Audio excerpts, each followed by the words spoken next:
Chapter 18. Late in the volleyball game, Chase realized that the only way to avoid Daphne was to avoid his house altogether. He could almost see her sitting in the family room in the basement, watching the big screen TV, waiting for him and Thea to arrive so he could order an extra large pizza from Santos. When the game was over, Chase rode his bike to Guff's frozen yogurt near the city library on Main Street. He ordered one scoop of banana, found an empty booth by the front window, and called home. Daphne answered the first ring. "It's me," he said, "and look, we have a problem. Theo and I stopped by his house to check on his dog, and the dog is real sick. Must have eaten something weird. Throwing up, crapping all over that place. The house is a mess." "Gross," Daphne gushed. "You wouldn't believe. Dog poop from the kitchen to the bedroom. We're cleaning up now, but will take some time. Theo's afraid the dog might be dying, and he's trying to get in touch with his mother." "That's awful." "Yep, we might have to take him to the vet emergency room. Poor thing can hardly move." "Can I help, Chase? I can drive Mom's car over and get him." "Maybe, but not right now. We gotta get this place cleaned up while we're watching the dog. I'm afraid he'd make a mess in our car." "Have you guys eaten?" "No, and the food last night we're thinking about, and the food is in the last night. It is the last thing we're thinking about right now. I'm about to throw up myself. Go ahead and order pizza. I'll check in later." Chase hung up and smiled at his frozen yogurt. So far, so good. Judge was still asleep in the rear seat, snoring softly as the moths flew by. Theo came and went, napping occasionally, wide-eyed one moment and dead into the world the next. He was awake when they crossed the state line to North Carolina, but he was asleep when they rolled into Chapel Hill. His 9 p.m. text to his mother read, "Going to sleep, real tired, love." He assumed his parents were in the middle of their long dinner, probably listening to endless speeches, and that his mother would not have a chance to reply. He was right. "Wake up, Theo," Ike said. "We're here." They had not stopped in 6 hours. The digital clock on the dash gave him the time at 10:05. The GPS above it took them straight to Franklin Street, the main drag that bordered the campus. The sidewalks were packed with noisy students and fans. UNC had won the football game in overtime, and the mood was rowdy. The bars and shops were crowded.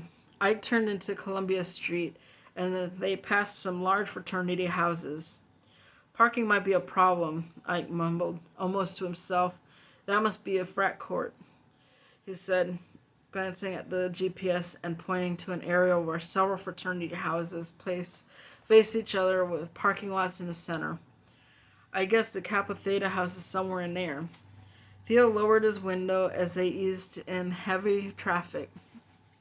Loud music filled the air as several bands played from the houses. People were shoulder to shoulder, on the porches, on the lawns, sitting in cars, hanging out, dancing, laughing, moving in packs from house to house, yelling at each other. It was a wild scene, and Theo had never seen anything like it. There was an occasional fight or drug bust at Stratton College, but nothing like this. It was exciting at first, but then Theo thought about April. She was somewhere in the midst of this huge carnival, and she did not belong here. She was shy and quiet and preferred to be alone with her drawings and paintings. Ike turned onto another street, then another. "We'll have to park somewhere and hike in." Cars were parked everywhere, almost illegally. They found a spot on a dark, narrow street far away from the noise. "Stay here, Judge," Theo said, and Judge watched them walk away. "What's the game plan, Ike?" Theo asked. They were walking quickly along a dark and uneven sidewalk. "Watch your step," Ike said. "We don't have a game plan. Let's find the house, find the band, and I'll think of something." They followed the noise and were soon entering frat court from the backside, away from the street. They moved into the crowd, and if they looked a bit odd, no one seemed to notice. A 62-year-old man with a long gray hair pulled into a ponytail, red socks, sandals, a brown plaid sweater that was at least 30 years old, and a 13-year-old kid, wide-eyed in amazement. The Kappa Theta house was a large, white stone structure with some Greek columns and a sweeping porch. Ike and Theo made their way through a thick crowd, up the steps, and around a porch. Ike wanted to scope out the place, check out the entrances and exits, and try to determine where the band was playing. The music was loud, the laughter and yelling even louder. Theo had never seen so many cans of beer in his young life. Girls were dancing on the porch as their dates watched them and smoked cigarettes. Ike asked one of the girls, "Where's the band?" "In the basement," she said. They inched their way back to the front steps and looked around. The front door was being guarded by a large young man in a suit who seemed to have an authority to decide who got inside. "Let's go," Ike said. Theo followed him as they moved toward the front door with a group of students. They almost made it. The guard or bouncer or whatever he was threw his arm and grabbed Ike by the forearm. "Excuse me," he said rudely. "You got a pass?" Ike angrily yanked his arm away and looked as though he might slug the guy. "I don't need a pass, kid," he hissed. "I'm the manager of the band. This is my son. Don't touch me again." The other students moved back a few steps, and for a few moments things were quieter.